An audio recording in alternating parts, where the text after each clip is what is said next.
Pourquoi Eugénie a séché le sommet fatal d'Andrew? La vraie raison de son absence révélée. C'est un véritable séisme qui a retenti à travers le monde. Récemment, le prince Andrew a officiellement confirmé ce que beaucoup avaient prédit: le duc de York n'utilisera plus jamais ses titres et honneurs royaux. Après discussion avec le roi et ma famille proche et élargie, nous avons conclu que les accusations persistantes à mon sujet détournent le travail de Sa Majesté et de la famille royale, a-t-il déclaré dans un communiqué de presse le vendredi 17 octobre.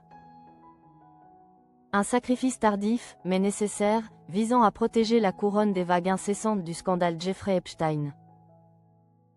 Andrew a souligné: j'ai décidé, comme je l'ai toujours fait, de donner la priorité à mon devoir envers ma famille et mon pays. Je maintiens ma décision de me retirer de la vie publique prise il y a 5 ans.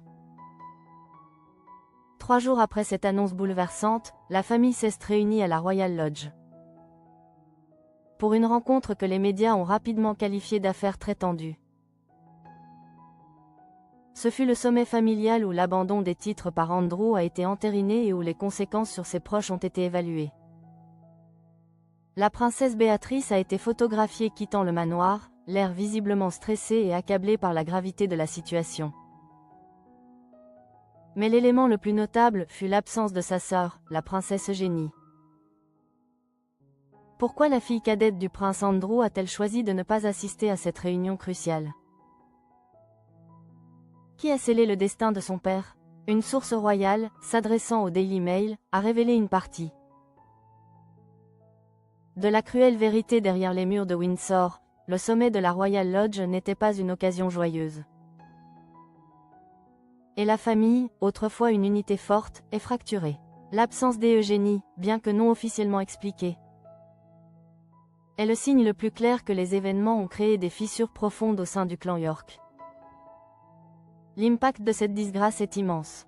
La princesse Béatrice est clairement affectée non seulement par la tragédie de son père, mais aussi par les nouvelles révélations continues concernant sa relation avec le criminel sexuel condamné, Jeffrey Epstein. Elle appelait et disait qu'elle ne pouvait pas se résoudre à regarder les journaux du dimanche. Elle avait l'air absolument dévastée, a révélé la source royale. L'ex-femme du prince Andrew, Sarah Ferguson, n'a pas non plus été épargnée par la controverse. Dans un effet domino tragique, elle a perdu son titre historique de duchesse de York, désormais associé à la honte du scandale. Elle doit également faire face à de nouvelles controverses liées à ses propres liens passés avec Epstein, ce qui accroît l'isolement du cercle familial. Face à ce chaos, la commentatrice royale Ingrid Seward a livré une analyse radicale dans les colonnes du journal Express, suggérant que Béatrice et Eugénie devraient prendre une mesure énergique pour se sauver elles-mêmes. L'abandon de leurs titres, princesse Béatrice et Eugénie, leur donnerait la liberté de leurs parents,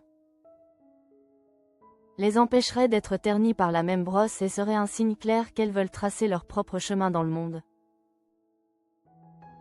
a-t-elle affirmé.